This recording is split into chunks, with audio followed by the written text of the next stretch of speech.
Make sure you check out the e-commerce underground Facebook group where I share even more videos and tips and we discuss about techniques and things that work right now. In this video, I wanted to go through how to get your targeting right. So when I'm talking about targeting, I'm talking about selecting the filters that gets your ad in front of the people that are going to engage with it the most. Why do you want them to engage with it the most? Because Facebook rewards you by giving you a cheaper cost per click than your competition. So if you're competing your ad with someone else that's approaching or advertising to the same demographic and Facebook realizes that your ad is getting more engagement, it's getting more clicks, it's getting more comments, it's getting more shares, more people are clicking through to the link, watching the video, then it's going to prioritize your ad and it's going to charge you, instead of charging you maybe 15 cents per engagement, which is what your competitor is being charged, you're only going to be spending say 5 cents per engagement. And so Facebook make money from that it'll because you're doing it more frequently, they'll get more money overall, and you'll get a cheaper cost per click. And the math works out like that. If I were to do it on paper, if you can't, if you think about it, you'll probably get it. But I don't want to get into the detail too much. So how do we get our product in front of the people that we want, that are going to engage with it the most? It's not as simple as you think, and this is one of the biggest components to Facebook marketing that you have to get right and learn. You have to. There is no way to kind of go around this, all right? So let's say we are promoting, let's actually find a product to promote. Let's go to AliExpress and I'll give an example of a product that we can use. And I use this quite often actually. Let's use something else. Husky shirt. All right, this t-shirt here has a cool husky on it.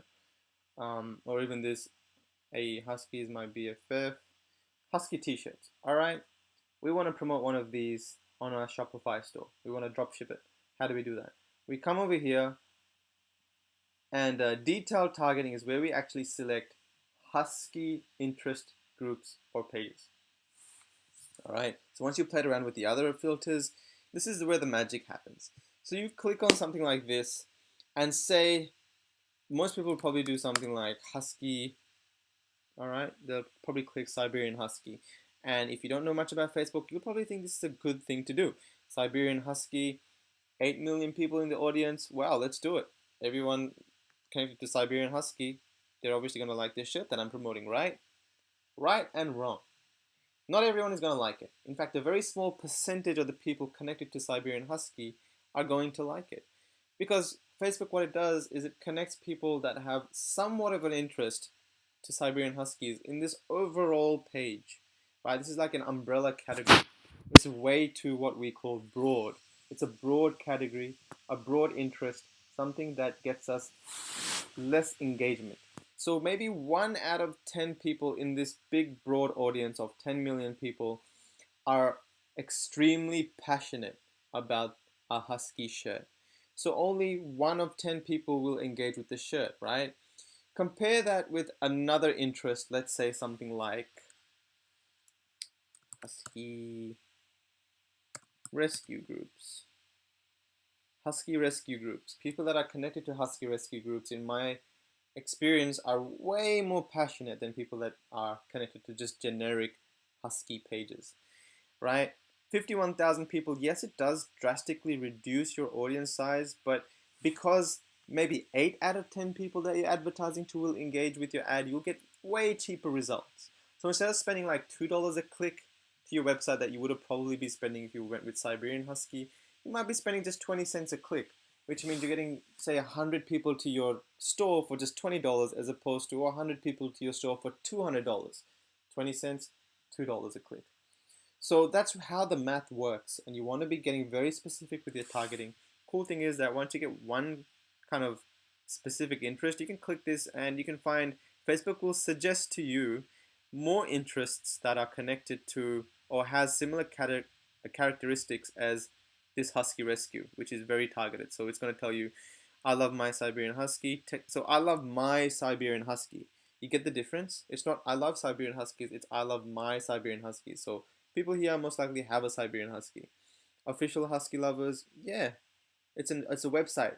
I mean, I like huskies, but I never owned one. I've never visited a website like this before, but I can see that people that visit the website will probably have owned one or really, really like huskies. Um, so I'd probably start with this. This is fine.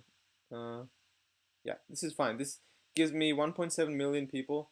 It's quite a lot of people. You can probably take this one off if you want, and you're going to get 160,000, 180,000. That's good enough to start with. And you're only spending $5 to $10 on a test budget, so that's what you're going to do. Again, there's a difference between extremely targeted, laser targeted interests, which are these, compared to just a broad interest that's going to get you less results.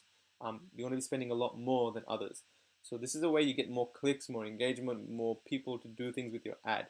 So with your $5 to $10 budget test, you want as many people to go to your website as you can possibly get. The more people that you can get to the website, the more percent chances there are that you're going to get a sale, and that's how the math works.